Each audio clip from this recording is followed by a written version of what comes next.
Հայաստանի անընդհատ շարունակվող պետական պարտքը, աճ շարունակող պետական պարտքը վերջին շրջանում հատկապես վերջին տարիներին համընդհանուր ուշադրության կենտրոնում է։ Մի կողմից պետական պարտքի բացարձակ թվի շարունակական աճն է, մյուս կողմից պետության կողմից ներգրավող միջոցների կառավարման արդյունավետության խնդիրը։ Եվ այսպես պետական պարտքի ուրեմն ինչպիսին է վիճակագրությունը, ինչպիսին է պարտքի բովանդակային հատվածը, խնդրի բովանդակային հատվածը։ Հայաստանի պետական պարտքը այս տարվա հոկտեմբերի վերջին դրությամբ պաշտոնական տվյալներով շուրջ 14.2 միլիարդ դոլար է կազմել։ Ընդ որում կառավարությանը բաժին են գնում պարտքի զգալի մասը, գրեթե 13.7 միլիարդ դոլար եւ ընդամենը 510 միլիոն դոլար կենտրոնական բանկի պարտքն է։ Բավական ուրեմն պարտքի հետաքրքիր հանգամանք է պարտքի հետ կապված այն, որ թեև սեպտեմբերի համեմատ պետական պարտքի որոշակի նվազում եղել է, խոսքը եւ կառավարության եւ կենտրոնական բանկի համընդհանուր պարտքին է վերաբերում, սակայն այդ անկումը նվազումը աննշան է եղել։ Եթե օրինակ սեպտեմբերի դրությամբ 14.193 միլիարդ դոլար էր, 14 միլիարդ 193 միլիոն դոլար, ապա հոկտեմբերին 14 միլիարդ 173 միլիոն դոլար։ Այսինքն մենք տեսնում ենք, որ որոշակի աննշան անկում կա։ Ցավոք սրտի սա դեռ անկման տենդենսի մասին չէ, որովհետև աննշան անկում է, որովհետև այս տարի մենք ունենք պետական պարտքի մարումների որոշակի գործընթացներ եւ ընդհանուր առմամբ Հայաստանի պետական պարտքը դեռ աճի միտման ներքո է։ Համեմատության համար, օրինակ 2024 թվականի համադրելի ժամանակահատվածում, այսինքն հոկտեմբերի վերջին դրությամբ Հայաստանի պետական պարտքը 12.6 միլիարդ դոլար էր։ Այս պահի դրությամբ այն արդեն 14.2 միլիարդ դոլար է։ Իսկ ահա օրինակ եթե համեմատելու լինենք 2017 թվականի ամփոփիչ ցուցանիշի 6.7 միլիարդ դոլար պարտքի հետ, ապա կտեսնենք, որ իսկապես մեր պետական պարտքը բավական արագ տեմպերով ավելանում է։ Բայց տեսեք, հետաքրքիր է,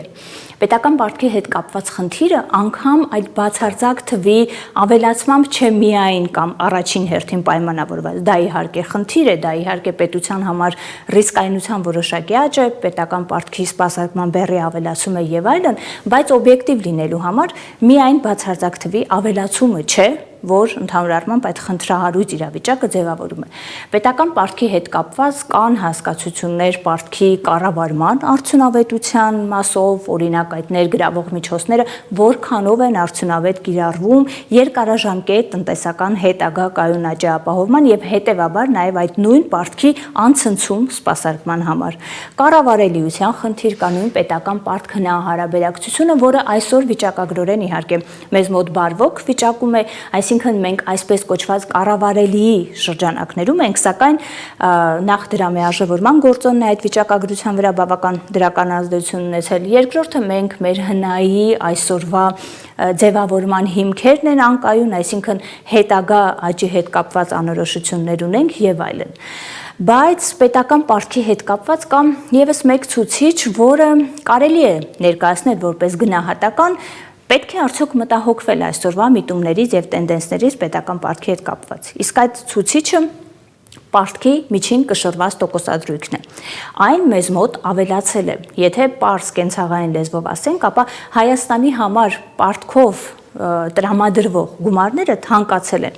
Օրինակ, եթե այս տարվա հոկտեմբերի վերջին դրությամբ Հայաստանում պետական պարտքի միջին կշռված տոկոսադրույքը 7.3% է կազմել, ապա 2017 թվականի դրությամբ օրինակ այդ ցուցանիշը եղել է 4.9%։ Ինչ է ստացվում։ Այս տարիների ընթացքում Հայաստանի համար ներգրավող միջոցները 2.4%-ով թանկացել են։ Հասկանալի է, որ դա իհարկե մի կողմից առաջացնում է բեռի սպասարկման, ուրեմն ավելացում, պարտքային բեռի սպասարկման ավելացում, բայց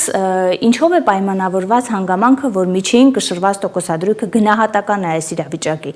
Պարզ պատճառով միջին կշռված տոկոսադրույքի բարձրացման համար կան որոշակի պատճառներ, եւ այդ պատճառները եթե փորձենք խմբավորել եւ թվարկել, ապա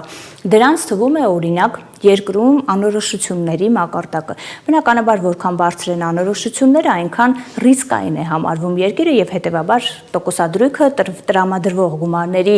այսպես ասած, արժեքը շատ ավելի բարձր է լինում։ Ուրեմն միջին կշռված տոկոսադրույքը կարող է բարձրանալ պարտքի ժամկետայնության կրճատմամբ, այսինքն կարճ ժամկետով տրամադրվող գումարները տրամադրվում են ավելի թանկ։ Տոկոսադրույքի բարձրացման պատճառ է նաև գործընթացը, երբ նոր պարտքերը վերցվում են նախորդները մարելու նպատակով։ Այդ դեպքում նոր միջոցները ավելի թանկ տոկոսներով են տրամադրվում։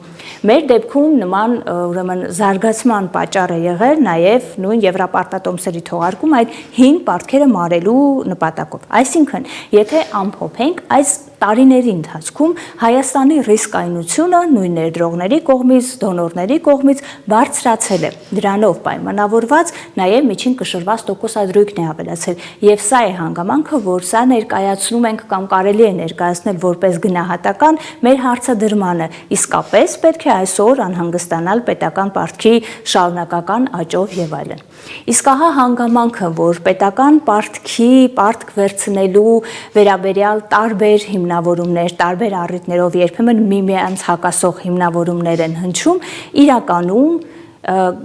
որևէ ուրեմն իրավիճակի եւ փաստերի վրա որևէ գործնական ազդեցություն չունեն։